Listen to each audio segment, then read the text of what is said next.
एक मिस्टीरियस सा कॉस्ट्यूम और मास्क पहना आदमी एक लड़की को पकड़ लेता है और ग्राउंड से उसका गला काट देता है। अभी आदमी कौन था? क्या ये कोई किलर था? अब इसी के साथ हम देखते हैं कुछ फ्रेंड्स को जो अपने कॉलेज की एनुअल पार्टी कर रहे थे। एक रूम में हम एक लड़के बिली और उसकी फ्रेंड को देखते हैं जो कि बातें कर रहे थे। तभी शराब के नशे में बिली अपने फ्रेंड से मिसबिहेव करने लगता है, लेकिन तभी उस लड़की की फ्रेंड रीटा पीछे से आकर बिली पर अटैक कर देती है और अपने फ्रेंड को बचा लेती है। फिर रीटा अपनी फ्रेंड को लेकर बाहर आ जाती है और वो बिली को अंदर ही लॉक कर देती है। अब उन दोनों लड़कियों को डरा हुआ देखकर उनके बाकी फ्रेंड्स भी काफी हैरान हो जाते हैं। अंदर बिली को जब होश आता है तो वो दरवाजे को खोलने की कोशिश करता है और बाहर रीटा अपने बाकी फ्रेंड्स को बिली के बारे में बता रही होती है और ये भी बताती है कि मैंने बिली को अंदर रूम में लॉक कर दिया है। तब ये सुनकर उसके फ्रेंड उस रूम की की मांगते हैं। तब रीटा कहती है कि मैं उसे बाहर आने नहीं दूंगी। अब पुलिस आकर ही उसे बाहर निकाली। उधर हम देखते हैं कि बिली के रूम में आग लग जाती है, जिसकी वजह से बिली काफी डर जाता है क्योंकि वो आग तेजी से फैलती जा रही थी और बाहर बिली के फ्रेंड्स रीटा से नाराज हो जाते हैं। और तभी वहाँ पर प्रिंसिपल आकर उनसे पूछता है कि तुम सब इतनी रात को यहाँ पर क्या कर रहे हो। और तभी प्रिंसिपल की वाइफ सिम पूछती है कि अभी तक तुम लोगों की पार्टी खत्म नहीं हुई। और तभी एक लड़की की नजर उस रूम से निकलने वाले धुएं की तरफ जाती है, इसीलिए सब लोग काफी घबरा जाते हैं और वो फौरन अंदर आ जाते हैं। रीटा जल्दी से की लगाकर दरवाजा खोलती है, लेकिन तब तक काफी देर हो चुकी थी क्योंकि बिली की आग में जलने की वजह से मौत हो गई थी।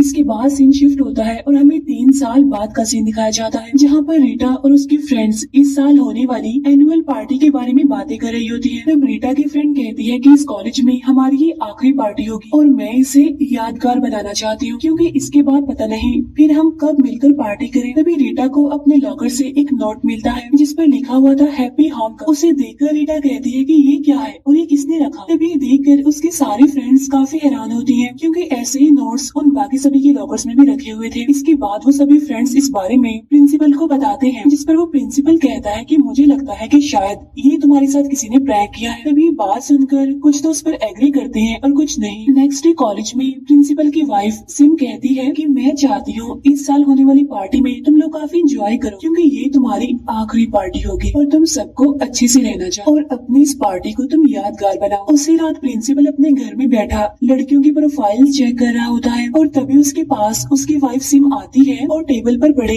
हैप्पी होम कमिंग के नोट्स को देखकर कहती है कि ये क्या है। तब वो प्रिंसिपल बताता है कि ये नोट किसी ने उन स्टूडेंट्स के लॉकर में रखे थे जिन्हें तुम बिली की मौत का रिस्पॉन्सिबल भी कह सकती हो। तभी सुनकर सिम कोई जवाब नहीं देती और चुप कर जाती है। कुछ दिनों बाद आज रात फिर से कॉलेज में एनुअल पार्टी मनाई जा रही थी और इस पार्टी में रीटा और उसके बाकी फ्रेंड्स भी काफी एंजॉय कर रहे थे। इसी दौरान रीटा का एक फ्रेंड एक रूम में जाता है, तभी अचानक से उसे एक आवाज सुनाई देती है। तब उसे वहाँ पर एक आदमी दिखाई देता है जो अलग ही गेटअप में होता है, यानी उसने मिस्टीरियस सा कॉस्ट्यूम और मास्क पहना हुआ था। तब उसकी आवाज सुनकर रीटा का फ्रेंड उससे पूछता है आर यू ओके, ये कोई मसला है तुम्हारे साथ। लेकिन वो मास्क वाला आदमी बगैर कुछ सोचे समझे बगैर कुछ कहे उस पर अटैक करके उसे मारने लगता है। इसके बाद वो उसका गला दबाकर उसे जान से मार डालता है। वहाँ रीटा की 2 फीमेल फ्रेंड्स उसके पास आती हैं और ये सभी इस पार्टी में आकर काफी एंजॉय कर रहे थे, काफी खुश थे। और तभी रीटा की फीमेल फ्रेंड कहती है कि मैं अंदर जाकर अपने दूसरे फ्रेंड्स को भी लाती हूँ, बस तुम सभी यहीं पर रुककर मेरे लिए वेट करना। तब उसका मेल फ्रेंड कहता है हाँ क्यों नहीं, हम यहीं पर तुम्हारे लिए वेट कर रहे हैं, जल्दी से आ जाओ। इसके बाद रीटा की फीमेल फ्रेंड अपने फ्रेंड को लेने चली जाती है ताकि सारे फ्रेंड्स मिलकर पार्टी को एंजॉय कर सके। रीटा के उस मेल फ्रेंड की डेड बॉडी वो किलर कहीं पर ले जा रहा होता है और तभी रीटा की फीमेल फ्रेंड भी वहाँ पर आकर उसे देख लेती है और तब वो किलर भी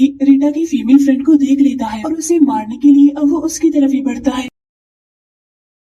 तब रीटा की फीमेल फ्रेंड भी अपनी जान बचाने के लिए वहाँ से भाग जाती है। वो जल्दी से भागकर अपने फ्रेंड्स के पास जाना चाहती थी, लेकिन बाहर जाने से पहले ही किलर उसे पकड़ लेता है और फिर वो उसी के ग्राउंड से आहिस्ता आहिस्ता उसका गला काटने लगता है। लेकिन इस बारे में किसी को कुछ भी पता नहीं चल पाता, वो सब तो अपने में ही मगन थे। लेकिन रीटा की फीमेल फ्रेंड जाकर भी चिल्लाकर अपने फ्रेंड्स को नहीं बुला सकी। इसके बाद रीटा और उसके फ्रेंड्स अपनी फीमेल फ्रेंड को ढूंढने लग जाते हैं वहाँ पर, क्योंकि उसे गए काफी देर हो गई थी, अभी तक उसे वापस आ जाना चाहिए था। तभी अचानक से रीटा का फ्रेंड नीचे पड़ी हुई टॉर्च को उठाता है और तभी उनकी नजर अचानक से खून पर पड़ती है। अब क्योंकि वहाँ पर बहुत सारा खून था तो उसे देखकर रीटा की फीमेल फ्रेंड की तबीयत खराब होने लगती है, उसे वॉमिट होने लगती है, इसीलिए वो भागकर वॉशरूम में आती है। लेकिन सामने का नजारा देखकर वो काफी डर जाती है और चिल्लाती है क्योंकि उसके सामने उसके फ्रेंड का कटा हुआ सर कमोड में पड़ा हुआ था। और तभी किलर अचानक से पीछे से आकर उसे भी पकड़ लेता है। वो उसे भी बस मारने वाला होता है कि तभी रीटा का मेल फ्रेंड वहाँ पर आकर उसे बचा लेता है। अब अपने बेहोश फ्रेंड को वहीं पर ही छोड़कर रीटा और उसका मेल फ्रेंड वहाँ से भाग जाते हैं अपनी जान बचाने के लिए, क्योंकि यहाँ से भागकर वो जल्द से जल्द पुलिस के पास जाना चाहते थे। लेकिन अनलकीली वो दरवाजा बंद था और तभी रीटा के फ्रेंड की नजर गार्ड पर पड़ती है जो कि बेहोश था। तो वो उसकी पॉकेट से कीज लेकर दरवाजा खोलने की कोशिश करता है और वो दरवाजा खोलने में कामयाब हो भी जाता है। तब रीटा और वो वहाँ से बाहर निकल जाते हैं और किलर वहीं पर ही रह जाता है। इसके बाद ये दोनों वहाँ से भाग जाते हैं। अब एक जगह पर आकर रीटा का फ्रेंड कहता है कि हम पार्टी में मोबाइल्स नहीं लेकर आए थे, वरना हम पुलिस को सब कुछ बता देते, इसीलिए रीटा तुम यहीं पर रुको, मैं जाता हूँ हेल्प लाने के लिए। ये कहकर जब वो जाने ही लगता है तो उसके सामने किलर आ जाता है। किलर को सामने देखकर उसके होश उड़ जाते हैं और वो वहाँ से भाग जाता है और वो भागकर एक काफी बड़े इनर प्ले ग्राउंड में आ जाता है। तब किलर भी उसके पीछे पीछे यहाँ तक आ जाता है ताकि वो उसे भी मार सके। यहाँ पर रीटा का फ्रेंड सीट्स के नीचे छुपा हुआ था और तभी उसके सामने किलर होता है, लेकिन किलर उसे देख नहीं पाता। इसके बाद किलर एक बटन प्रेस कर देता है जिसकी वजह से सीट्स आपस में जुड़ने लगती हैं। अब यहाँ पर रीटा का फ्रेंड फंस जाता है और इतनी बुरी तरह से क्रश होने की वजह से उसकी मौत हो जाती है। उधर रीटा भी अंदर डर कर छुपी हुई होती है, लेकिन तभी किलर उसे पकड़ लेता है और उसे बेहोश कर देता है। इसके बाद आहिस्ता आहिस्ता रीटा अपनी आंखें खोलती है, यानी वो होश में आती है और उसके सामने उसके फ्रेंड्स की डेड बॉडीज को भी बांधा गया था और साथ साथ प्रिंसिपल को भी बांधा गया था। और अब यहाँ पर सामने किलर आ जाता है जिसे देखकर रीटा उसके सामने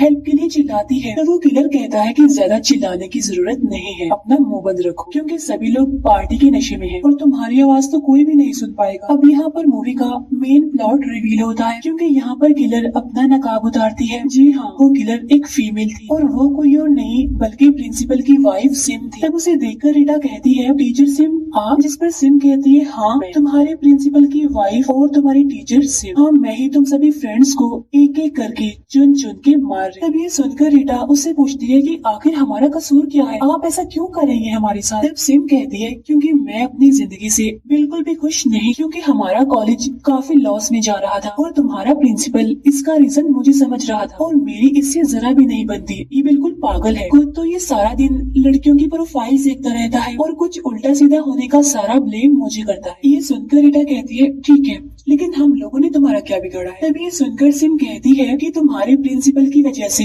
मेरे अंदर गुस्सा तो पहले ही था, लेकिन फिर भी मैंने कुछ नहीं किया, मैं चुप रही। लेकिन जब तुमने बिली को मारा, मेरा बिली मुझसे छीन लिया, तो मेरा गुस्सा और ज्यादा बढ़ गया, जिसे कंट्रोल करना काफी मुश्किल था क्योंकि एक वही तो था जो मुझे अंडरस्टैंड करता था, समझता था मुझे। हाँ मैं इस बात पर भी एग्री करती हूँ कि एक टीचर और स्टूडेंट के बीच ये सब ठीक नहीं होता, लेकिन मेरे पास बिली के अलावा और कोई नहीं था, कोई दूसरा रास्ता भी नहीं था और मैंने काफी टाइम अपने गुस्से को कंट्रोल करने की कोशिश भी की, लेकिन मैं कर नहीं पाई और मैं रेवेंज लेने के लिए 3 साल तक इंतजार करती रही। तुमने एक लड़की के लिए मेरे बिली को मार दिया और देखो फिर मैंने उस लड़की के घर पर जाकर उसे भी मार दिया। तभी सुनकर रीटा उसे समझाने की कोशिश करती है कि ट्राई टू अंडरस्टैंड, बिली एक अच्छा लड़का नहीं था, उसने मेरे फ्रेंड के साथ मिसबिहेव किया, जबरदस्ती करने की कोशिश की, लेकिन सिम उसकी बात नहीं मानती और उल्टा उसे स्लैप कर देती है। इसके बाद सिम पेट्रोल उठाकर उसे कहती है कि अब मैं तुम सबको आग लगाकर मार दूंगी, सेम वैसे ही जैसे तुमने बिली को जलाया था। यहाँ पर सिम के इरादे सच में काफी खतरनाक थे। इसके बाद वो सभी पर पेट्रोल डाल देती है और अब वो पूरी तरह से तैयार थी इन लोगों को जलाने के लिए और तभी पीछे से आकर रीटा की वो फीमेल फ्रेंड अटैक करती है जो कि बेहोश थी। इसके बाद रीटा की फ्रेंड और सिम के बीच फाइट होने लगती है। इसी दौरान रीटा भी आजाद होने की कोशिश कर रही होती है, लेकिन सिम तो